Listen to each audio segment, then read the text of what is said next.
Welcome to சுடுதண்ணி. இன்றைக்கி நம்ம வீடியோவில் ஒரு அட்டகாசமான சாம்பார் ரெசிபி தான் பார்க்க போகிறோம். அதுவும் லஞ்சு சாம்பார் இல்லை, டிஃபன் சாம்பார் எப்படி பண்ணுறதுன்னு பார்க்கலாம். இதோட இன்க்ரீடியன்ஸை நான் டிஸ்கிரிப்ஷன் பாக்ஸில் கொடுக்குறேன். இப்போ வாங்க சேர்ந்து சமைக்கலாம். ஃபஸ்ட்டு இதுக்கு ஒரு கடாய் இல்லாட்டி பேன் எடுத்துக்கோங்க. அதில் 1 டேபிள் ஸ்பூன் எண்ணெய் சேர்த்துக்கலாம். இதில் ஒரு 1/4 டீஸ்பூன் வெந்தயம், 1/4 டீஸ்பூன் பெருங்காயம் சேர்த்துக்கோங்க.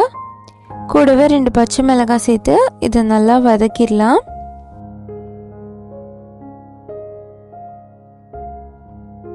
இதோட ஒரு 10-15 சின்ன வெங்காயம் சேர்த்துக்கிறேன்.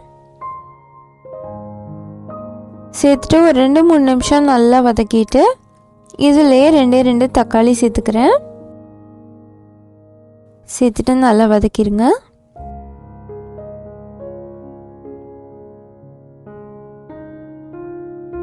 தக்காளி லைட்டாக வதங்கினதுக்கப்புறமா இதில் ஒரு 1/2 டீஸ்பூன் கல்லுப்பு,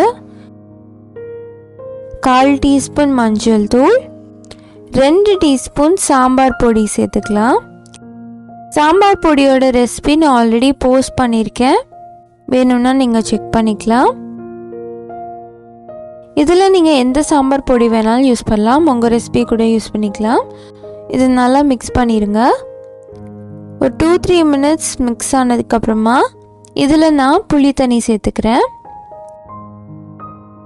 ஒரு சின்ன லெமன் சைஸ் புளியை எடுத்து கரைச்சி வச்சுருக்கேன், அந்த தண்ணியை இதில் சேர்த்துடலாம். இதை நல்லா கொதிக்க விட்டுருங்க. இந்த டைமில் நீங்கள் டேஸ்ட் பண்ணி பார்த்தீங்கன்னா புளி ரொம்ப ஜாஸ்தியாக தெரிஞ்சதுன்னா கொஞ்சம் சாம்பார் பொடி போட்டு பேலன்ஸ் பண்ணிக்கோங்க. ஏன்னா ரொம்ப புளிப்பாக இருந்துச்சுன்னா சாம்பார் ஓவராலாக ரொம்ப புளிப்பாயிடும். இது நல்லா கொதிக்க விட்டுருங்க. இது நல்லா கொதிச்சு வந்ததுக்கப்புறமா இதில் நம்ம பருப்பு சேர்த்துக்கலாம். நான் இன்னைக்கு 1/4 கப் பாசி பருப்பை 5 விசில் வேக வச்சு எடுத்திருக்கேன். அதை நான் இதில் சேர்த்துக்கிறேன். சேர்த்துட்டு நல்லா மிக்ஸ் பண்ணிக்கோங்க. பருப்பு சேர்த்ததுக்கப்புறம் ரொம்ப நேரம் கொதிக்கணுன்ட்டு இல்லை, லைட்டாக ஒரு 5 நிமிஷம் கொதிச்சாலே போதும்.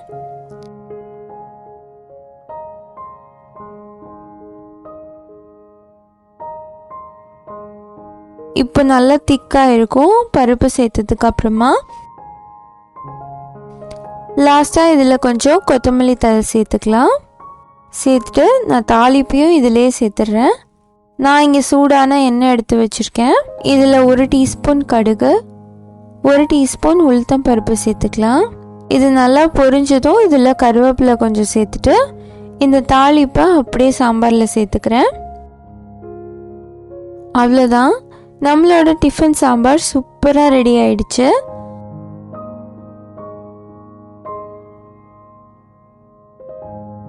ரொம்பவே அருமையாக இருக்கும். அதுவும் இட்லி கூட நீங்கள் சாப்பிட்டீங்கன்னா எத்தனை இட்லி உள்ளே போகுதுன்னே தெரியாது, அவ்வளோ டேஸ்டான சாம்பார் இது. நான் இன்றைக்கி மினி இட்லி பண்ணியிருக்கேன். ஸோ அதுக்கு தான் இந்த சாம்பார். இன்னைக்கு இட்லியில் ஃபுல்லாக இந்த சாம்பார் முங்குற அளவுக்கு ஊற்றி அது மேலே லைட்டாக எண்ணெய் ஊற்றி சர்வ் பண்ணி பாருங்கள். அதுக்கப்புறம் வீட்டில் இட்லிலாம் எங்கே போச்சுன்னு நீங்கள் தேடிட்டு இருக்கணும், அந்த அளவுக்கு சூப்பராக காலி ஆகிடும். கண்டிப்பாக இந்த சூப்பரான ரெசிபியை நீங்களும் ட்ரை பண்ணி பார்த்துட்டு எப்படி இருந்துச்சுன்னு சொல்லி கமெண்ட் பண்ணுங்கள். இந்த வீடியோ உங்களுக்கு பிடிச்சிருந்தால் லைக் பண்ணுங்கள். சுடு தண்ணி சேனலை சப்ஸ்கிரைப் பண்ணுங்கள். தேங்க்யூ.